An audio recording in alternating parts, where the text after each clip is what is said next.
Our Beef Today report is brought to you by John Deere and your local John Deere dealer.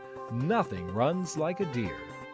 Cattle futures prices spent much of Wednesday in the green. That's in spite of softer cash cattle sales the last couple of weeks. It was a big pullback in prices last week. The Sterling Beef Profit Tracker says cattle feeding margins fell nearly $55 a head last week. That put some operations in the red. Now in Chicago, traders say futures prices are now in the same range as last October. And despite fundamental strength, much of the change revolves around readjustments by funds. Certainly one of the things going on is index funds have been built up long positions in some of these markets for a period of years, have started liquidation, and a lot of this, of course, started and predicated on the collapse in energy prices that we've seen in the past month or so.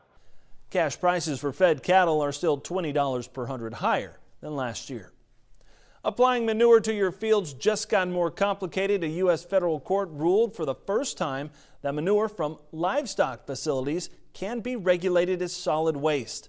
The ruling stems from a case in Washington state. The Cow Palace Dairy is accused of polluting groundwater by over-applying manure to their fields. Now, according to the dairy's website, it has 7,000 cows. Now, this is the first time the Federal Resource Conservation and Recovery Act, which governs the disposal of solid and hazardous waste, has been applied to animal waste on a farm.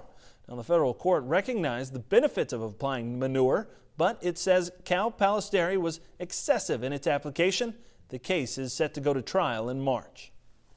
Researchers may have just unlocked a new weapon in the fight against E. coli. This comes from Meeting Place. Scientists at the University of Glasgow in Scotland say they've found an amino acid produced in the human brain that could help prevent or treat infection from E. coli 157. The researchers say high concentrations of this amino acid can keep the bacteria from attaching to host tissue. It could help with antibiotic-resistant issues starting to crop up in certain strains of E. coli. When we come back, it's our third finalist running for the title of Top Producer of the Year, and he's doing it by serving a unique niche in the industry. AgDay, brought to you by Valent USA, makers of Valor and Fierce herbicides. Solutions as relentless as you are. Find out more at relentlesssasyou.com.